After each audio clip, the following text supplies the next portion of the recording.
Hey, welcome to my YouTube channel. Today we are going to start an exciting story. Let's begin. दोस्तों, कभी सोचा है कि इंसान की बर्दाश्त की हद क्या है? कितनी भूख, कितनी तन्हाई, कितने खौफ के बाद इंसान टूट जाता है? आज मैं आपको एक ऐसे आदमी की कहानी सुनाने जा रहा हूं जो ना टूटा, बल्कि वीरान समंदर के बीच मौत से भी लंबी जंग जीतकर तारीख बन गया। ये फिल्म नहीं है, ये किसी नावल का अफसाना नहीं है, ये 1704 का असल वाकया है। ऐसा वाकया जो आपके रोंगटे खड़े कर देगा। जरा तसव्वुर करें, आपको एक ऐसे जजीरे पर छोड़ दिया जाए जहां इंसान तो दूर, मीलों तक कोई परिंदा तक दिखाई न दे। रात को सिर्फ समंदर की धाड़, हवा की चीखें और दरख्तों के साए। ये मदद नहीं आने वाली, कोई आपका नाम लेने वाला भी नहीं। आप कितने दिन जिंदा रहेंगे? शायद 3, शायद 5। लेकिन एक आदमी, अलेक्जेंडर सेलकर्क, 4 साल 4 माह तक जिंदा रहा, अकेले, सिर्फ अपनी हिम्मत के सहारे। और उसकी कहानी यहीं से शुरू होती है। स्कॉटलैंड का बेचैन लड़का। 1676 में स्कॉटलैंड के पुरसुकून कस्बे लोअर लार्गो में एक बच्चा पैदा हुआ, लेकिन इसके अंदर सुकून नाम की कोई चीज नहीं थी। जब दूसरे बच्चे खेतों में खेल रहे होते, ये लड़का समंदर के पास बैठकर लहरों को देखता रहता। घंटों, ऐसा लगता था जैसे वो लहरों से बातें कर रहा हो। इसका नाम था अलेक्जेंडर सेलकर्क, एक ऐसा बच्चा जिसकी आंखों में हमेशा दूर दराज जमीनों की चमक नजर आती थी। बड़ा हुआ तो सीधा जहाज रानी में कूद पड़ा। तूफान, तेज हवाएं, जंगे, लंबे सफर, सेलकर्क को यह सब पसंद था।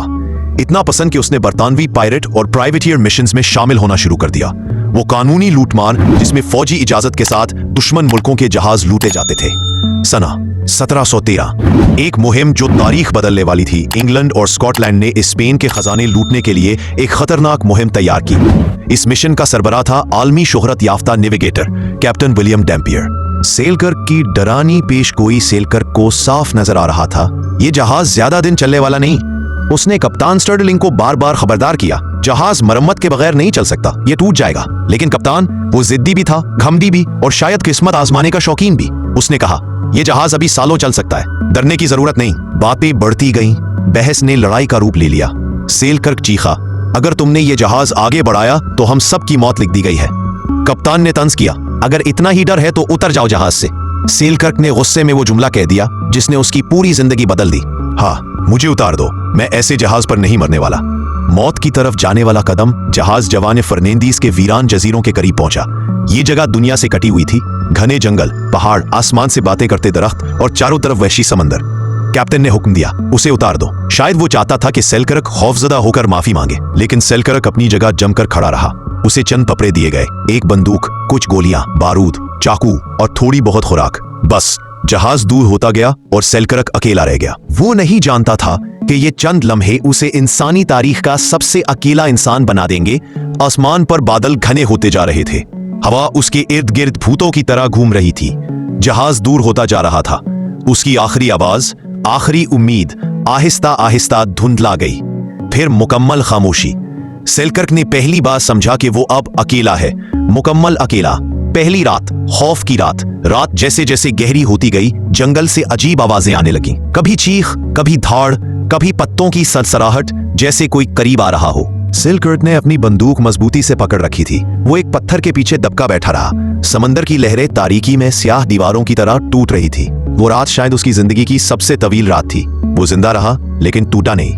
दिन 1, सच का सामना। अगली सुबह जब सूरज निकला, हकीकत सामने आई। ना कोई झोपड़ी, ना कोई इंसान, ना कोई खुराक, ना कोई रास्ता, और ना ही कोई उम्मीद कि कोई उसे लेने आएगा।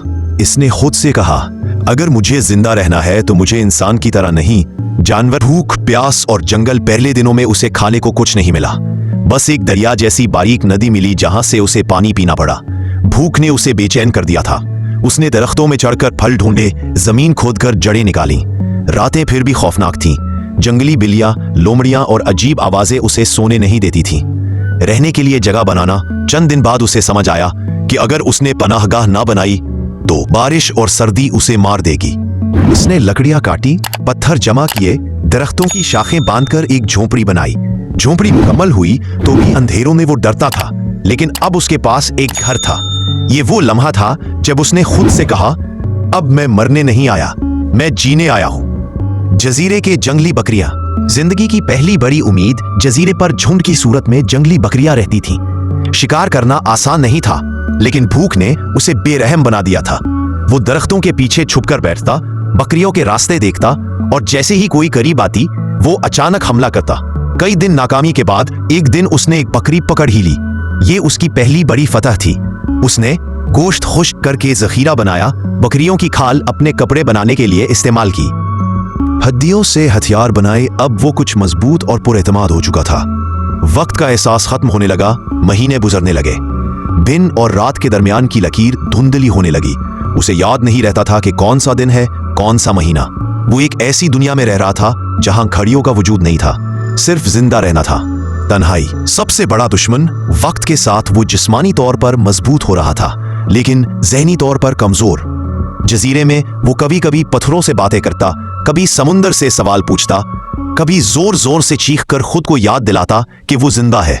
वो दुआएं करता कि कोई जहाज नजर आ जाए, लेकिन दिन, हफ्ते, महीने, साल, कुछ नहीं बदला। दुनिया से पहली मुलाकात, गम की इंतहा।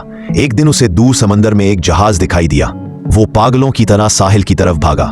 उसने आग जलाई, धुआं किया, शोर मचाया, हाथ हिलाया, लेकिन जहाज दूर का दूर ही रहा। वो गुजर गया, कोई उसे देख न सका। उस रात वो टूट गया। उसने खुद से कहा, शायद मेरी किस्मत यही मर जाना है। खुद से दोस्ती, अकेलापन खत्म होने लगा। फिर एक वक्त आया जब इसने इस तन्हाई को दुश्मन के बजाय अपना साथी बनाना शुरू कर दिया। इसने अपने लिए 2 झोपड़ियां बनाई, रोज वर्जिश करता, लकड़ी का फर्नीचर बनाया, गीत गाता, जजीरे के नक्शे बनाता। अब वो जजीरा उसके लिए कैद खाना नहीं रहा था, वो उसका घर बन चुका था। चौथा साल, मौजिजा। एक दिन दूर से एक जहाज नजर आया। इसने फिर आग जलाई, धुआं हुआ में भर गया। इस बार जहाज रुक गया। लोग साहिल की तरफ आए और सेलकर को देखकर हैरान रह गए। 4 साल 4 माह बाद वो दुनिया में वापस आ रहा था। इख्तिताम, एक जिंदा लेजेंड। बाद में उसे शाही जहाज पर मिलाजमत मिली। उसकी कहानी ने पूरे बर्तानिया में आग लगा दी। कहा जाता है कि इसी कहानी ने नॉवल रॉबिन्सन क्रूसो को जन्म दिया। अलेक्जेंडर सेलकर्क सिर्फ जिंदा वापस नहीं आया, वो एक अलामत बनकर आया। तन्हाई इंसान को मार नहीं सकती, हिम्मत की कमी मार देती है।